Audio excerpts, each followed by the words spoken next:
Hand over the beer. I need a drink. I think I just got hacked.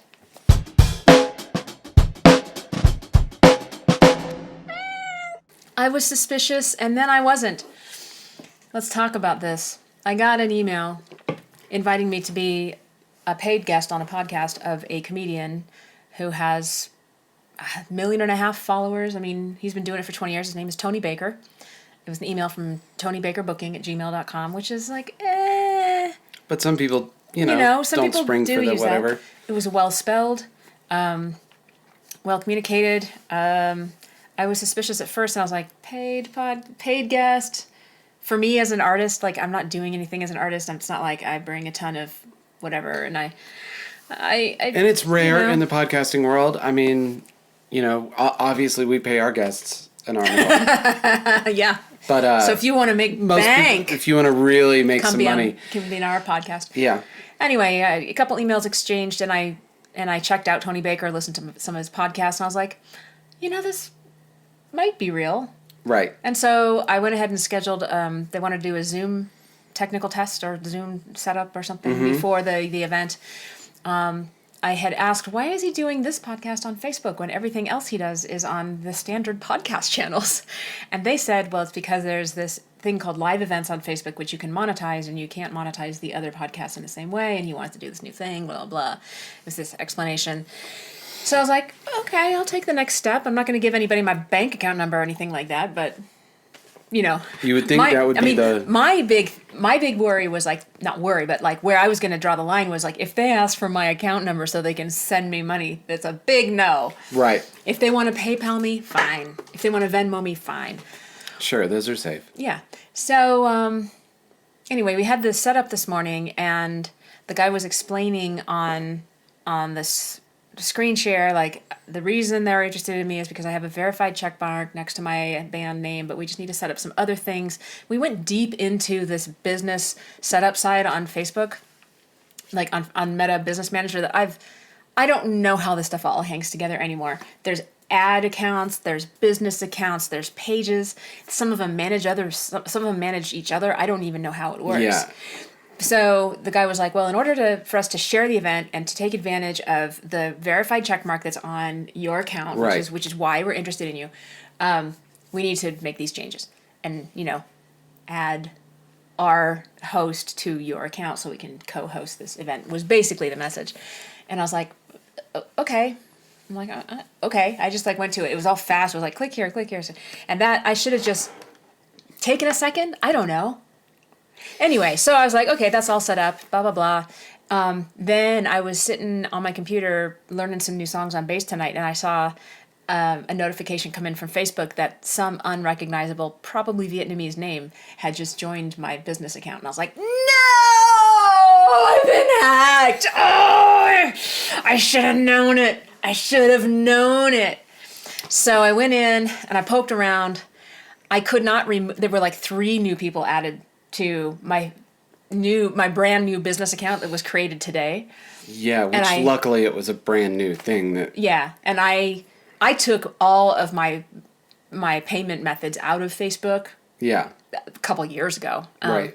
So I knew there's nothing they could grab in there, but they could still take my account and do spam and stuff. So I couldn't remove these new names from the account because I don't have permissions to do it, because probably they took away my permissions. Right.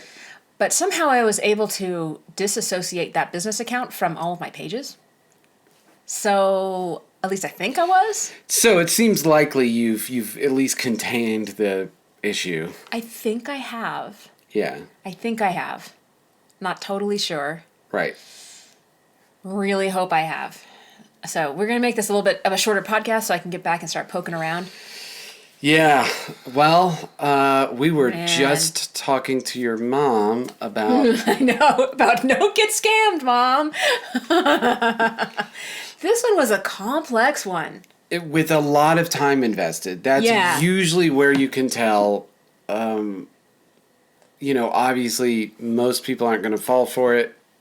Even if they do, most people are smart enough to make sure nothing happens. And so, usually they're not spending tons of time going back and forth with people. these scams are just gonna get more and more elaborate and complicated. I mean, Yeah. that is, So I guess the moral of the story is be extremely careful. Be maybe. Yeah.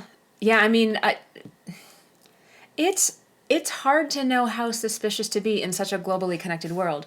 So when Right. I got on Zoom, I was thinking it was going to be a tech test. Like, am I using a microphone? Like, and am I using earbuds Right. so that the sound is good? And it wasn't that at all. Right. So I should have been surprised about that in retrospect. Yeah. I should have been surprised that the guy had a non-American accent. But then again, people use VAs all over the world. That is not unusual. Really do virtual assistants. Yeah. Yeah, that's not at all yeah. unusual. So Yeah. I thought, oh, he must be using a VA.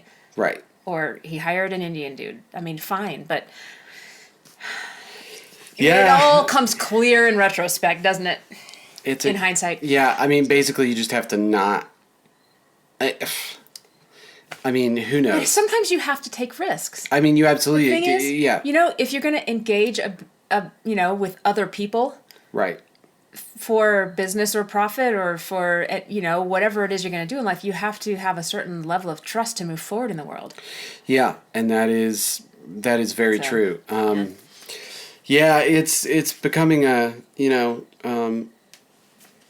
it's a global issue. But sounds like you've got it under control. Yeah, yeah. I disconnected my Facebook from my Instagram just in case. I'm just trying to silo everything. Right. Changed my password twice. And that's the smartest thing you can. Yeah, I already had two-factor authentication on anything I can have it on. Right. So if you don't know what that means, it means that in order to get into sensitive areas or like log in to sites, you not only have to put in a password, but have to either like open an authentication app on your phone and type in a constantly changing number Right. from that, or Facebook has code generator. So there's that. Or you have to they'll send you a code Yeah. on your phone and then you have to enter in the code Yeah. from your phone into your other device, Yeah. or they'll send it to your email account instead of your. Yeah. There's all those things. So I guess it makes sense to get two-factor authentication. 2FA, two-factor authentication. Yeah. Wow.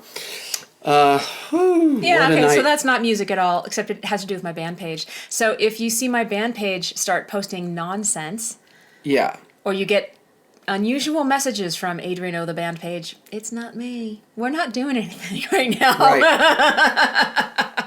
Might have to lose that page. I don't know. Yeah. But the who thing knows? is, I don't know how to even shut it. I considered shutting it down, Right. or at least deactivating it, but I don't see how you do that. I don't see where to do it. No, it is. Facebook, of course, has terrible. They don't have any. I mean, it's not in their interest to help you out. Yeah. It's Yeah. maybe even in their interest to make it easy for people to do stuff like that. I don't know. Yeah. Anyway, this is the downfall of Facebook for me. Yeah, I know. Anyway, I'm not going to call it Meta. No, Screw that. I'm not calling Twitter X. God. I'm No. not calling Facebook Meta. It's so meta. It's amazing that becoming a billionaire gives you terrible judgment. Well, I think you stop suffering any consequences. I guess, yeah, that's totally it. I guess I've experienced some version of that, and I guess that is it. Elon, and I know Elon listens to the podcast, stop trying to name things X. No one likes it. It sounds very adult. Maybe that's why he thinks it's cool. I don't know. Maybe. With SpaceX and Yeah. At least it's not Teslax. Teslax. Teslax. I know. They're in so much trouble. Anyway. Let's talk some music. Let's talk some music stuff. Well, we didn't do much because speaking of talking to your mom, we were in San Diego this weekend for your family reunion. Yeah, my third trip to San Diego this year. Your I second. know, you've been traveling like crazy. Yeah, we Yeah. were there earlier in the summer. Yep. It was about 30 people on Saturday night. Some friends of the family, but people who have been friends of the family for decades. I know, there's a lot of those. Yeah. It's very cool. Lots of little kids. My cousins all have little kids. Yeah. Well, everything from not yet born up to just went to college. That is the whole age range we've got. But that was fun. It was often loud and hectic Yeah. to kids. Yeah. But it's all good. But, you know, And I didn't have we to got sing. to... Didn't have to sing or Didn't play. have to sing. I know. We're such jerks. Everybody always assumes. I was even saying to you, I was thinking, like, I am so often just fine being quiet and just listening and being in the background and hearing about other people because of how much time I still spend and how much time I've spent in my entire life being the center of attention. Like, I've been the center of attention a lot. And I still am kind of a lot. Mm-hmm. And it's completely fine with me sometimes to just hear about other people's stuff. It's not, anyway, I'm completely comfortable. That said, we had a great time. Mm-hmm. Lovely family, great food, great catching up with everybody. Your brother Barclay, and his wife, and you guys got a picture that's a really good picture. It's a great picture. It's a great picture. And we do not have pictures together because we don't hang out. I know, you guys are... So I'm glad to have that. Yeah, and we went on a bunch of great walks. We walked up to... We got some miles in. We walked up to Pacific Beach and past Crystal Pier and really kind of get to know that area a bit. Yeah. Yeah. So that was fun. And one night, everybody would go to sleep at like 10 at the latest. And I would often go on another walk down to the beach. And one night it was misting and a bunch of people had beach fires. So everything smelled like the ocean and rain and campfires all at the same time. It was, and because it was misting, all the lights up and down the beach were like Van Gogh. They had these like huge halos on them. Yeah.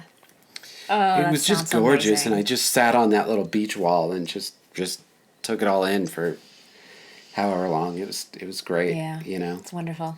Yeah. And then our flight on Monday morning was delayed a little bit, so you had to miss a session at noon, but then rushed over to the studio to start recording as soon as you got home. So let's talk about that. Yeah, it was an interesting recording session in that I don't often record bands, and I might talk about this more in some other stuff, like the live stream that I do on Wednesdays. But it's rare these days. It depends. But a lot of times you don't record a band just live in the room, meaning set up the band like they would rehearse or perform and then put up all the mics and just have them play the songs. And it's cool because you get some energy of people playing together. Usually what you would do is lay down scratch tracks, which are guide tracks, right? That you never intend to use that guitar and that fake vocal. You're just using that as a guide track, and then you would record the drums and make sure the drums are perfect, and then add the bass and make sure that's perfect, and then add layer by layer, and that's usually how you would make a recording. With this particular band, they are very jammy and very, the tempos are all over the place on purpose, and there would just be no way to really put down a guide track or get a metronome track going. So we set them up live, and I don't have the best room for that. There are studios where you've got individual rooms for everybody and all this stuff. But it was great being in that small room and the chemistry you get where everybody's just literally in a room, and it's really fun. It's a fun engineering challenge because you're often doing things, you're making compromises, and then you're doing things where you're intentionally engineering things in a weird way because maybe that's not the best way to pick up the drums, but it blocks out more of the guitar amp or the bass amp. And here's Shanti. Shanti just tapped my arm. Yeah, she's been... Oh, she needed so much attention when we got home from San Diego. Yeah. She's been on me nonstop. I know, it's unbelievable. There we go. Hi, cutie pie. Yeah, and I have been obsessed with miking drums, which helped a lot with the live recording, miking drums with as few mics as possible. I've been doing a lot of 2 and 3 and 4 drum miking things, and you're kind of making compromises, and you're not getting as much of a hi-fi, high fidelity picture of the kit, audio picture of the kit, but you're finding cooler, maybe that doesn't sound perfect, but it sounds cooler that way. Shanti. So, we spent 5 hours Monday and about 5 hours today. Tracking live in the room. And you know what? They are working the social because Michael told me, because I saw him. Yeah, right. Too. He said they have a couple shows coming up and told me the name of their band. Oh, gosh, something Gemini. Stovetop Gemini. Stovetop Gemini. And so I looked them up on Spotify, and they have 143 monthly listeners, and they have only one song out so far. They are working it. They are working it. So we also did that song live in the room, and then actually we're able to do some really tricky editing because Michael didn't necessarily love the arrangement the band was doing at the time we cut it in the room. And very often, if everything's been recorded live in the room, you've got to remember there's such a thing as bleed, which is like the reason you might hear our swamp cooler or the other day when the wind chimes were super loud. That's because they were bleeding into the microphone. The microphone is intended to pick up our voice, but any noise in the room is going to get picked up a little. And obviously, if you have a band in the room, there's in the vocal mic, there's the guitar amps and the drums, and you make you try to minimize it. But we were able to make some like crazy edits of moving stuff around with the band, and we also did it on the stuff we were working on today, where we were able to do some stuff I had never pulled off before, really? But sort of using things to hide the bleed or making it intentionally like it gets weird there on purpose. Interesting. To kind of hide it. Anyway, it was fun doing a just live in the room with the band recording, and I think I want to do a lot more of that. I think I might try to set some stuff up where we can do more of that. Cool. The compromise, obviously, is you're always like, well, the drummer did it great, but the bass player only did okay, and this and that, So there's, it's a harder way to make records. And people used to do it that way all the time, but they also used to have, bigger budgets, and they would spend weeks, just over and over and over. 100 takes, 200 takes. I mean, that's the famous thing about Refugee by, I forget the number, but a lot of the early Tom Petty stuff was done that way, live in the room, and then they'd go back and fix vocals and maybe add percussion and guitar solos and stuff like that. But Refugee is supposedly the version that made it on the record is like take 285 or something ridiculous. Oh my gosh. They just did that song a couple hundred times until they just got it just right.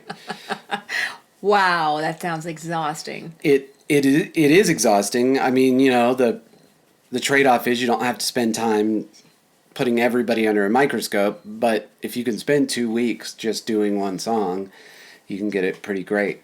I'm sure I don't have the story exactly right, but it's something like that. Yeah. Anyway, so I got interested again in old school engineering and mic placement, and it's so easy these days to just put the mic right in front of the voice, and you're using fake drums, and you're using amp simulators, and you're just plugging in direct and doing all this stuff, and you're not doing much real engineering work where you're let's move the mic an inch and see what that does, and that kind of nitpicky, measuring carefully, moving people around the room so that you're getting the best version of phase that you can. So yes, drums are getting in that mic, but they're getting in that mic in a way that doesn't fight the drums. Oh. So the guitar amp, there's some bleed, but you've got the bleed coinciding in a good way with the, and that kind of old school stuff. It was, I haven't done so much of that in a while, and it was really fun to like get out the tape measure and get all mathy and like how do we, cool. Do all your sound formulas and and got some great tones. I'm really excited about it. So the first song we did was Stovetop Gemini, is called Scared, and it's on Spotify, and I'm sure they're going to get it on YouTube if it's not there already. But Stovetop Gemini, and they've got 3 or 4 more songs coming. Yeah. So and that sounds Michael good. can sing. Michael is a monster vocalist. Just even the scratch tracks he was singing, and I had to be like, we had to talking about the compromise of everything getting in every mic. He is such a powerful singer. I was like, we can't go back and redo these vocals because your vocals are getting into every single mic in the room. Yeah. Which you sing well enough that it's fine. If you feel like you have the lyrics totally done, I'm comfortable with just committing. Wow. And then several of the songs we didn't do that because he was like, actually, I'm not 100% done with the lyrics, so he was kind of like, like kind of whispering into the mic so that the band could know where the song was going, but he wasn't really. But so it wasn't bleeding. So that we can go back and actually, finalize those vocals. Yeah. Yeah. So, and then, gosh, it seems like a whirlwind, like getting into Denver late, canceling a session and still making that second session. And then I had that recording session today and then rehearsal with Halfson. Oh, and I was telling you, it's really weird because the rehearsal we had with Halfson last week, the singer wasn't there, so I sang the whole time. Oh, yeah. Again, starting out just to help the band get through the songs because a lot of the guys listen to the vocal to know when they're supposed to change parts and stuff. And, so I was just singing whatever, and I actually started enjoying it. It was weird. I generally do not enjoy singing. Like, I don't like how it feels. That means you're doing it wrong. Yeah, I guess. Or maybe I just don't, I don't know. I don't like it. Yep. But I started having fun with that. Like, I actually enjoyed, kind of like after an hour or so, I was like, wow, this is actually kind of fun. Not that I haven't sung before. I mean, I sung in bands or, in the old cover band days, I always had my 5 songs or whatever that I could step up and do. Yeah. If someone needed a break. But anyway, so anything else we want to, let's do recommendations. Any recommendations? Number one recommendation, be very careful with America's air transit. They're not necessarily going to take off when they say they're going to take off. Oh, and this was the first flight of the day, too. But I guess they had a plane coming in from elsewhere that was late. Usually your first flight of the day, it's just, we've been burned a couple times, but we haven't been burned terribly. It's the delays and the cancellations. I had that in mind when I got my ticket, for San Diego with ConCan, because I had to fly in same day. Right. And so I got a really early flight only because I wanted to make sure there were a couple more flights after mine in case the flight got canceled or was incredibly delayed or I missed it or something. Yeah. But, it seems like the chances of the airlines screwing up are going up. I know. Well, if it's any consolation, they are making record profits. Yeah, so that's good for them. That makes me feel good. Yeah. We only had the negative recommendation. Any takeaways from this week? Fly with mostly empty toiletries. Oh, that's a good one. That's how I travel light.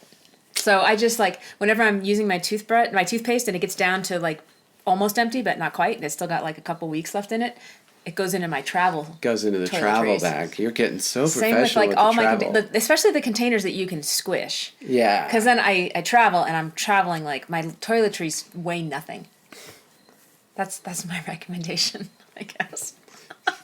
Because on Frontier you have to pay to bring anything but a quote personal item, which is like a I know, purse. but they're so much cheaper.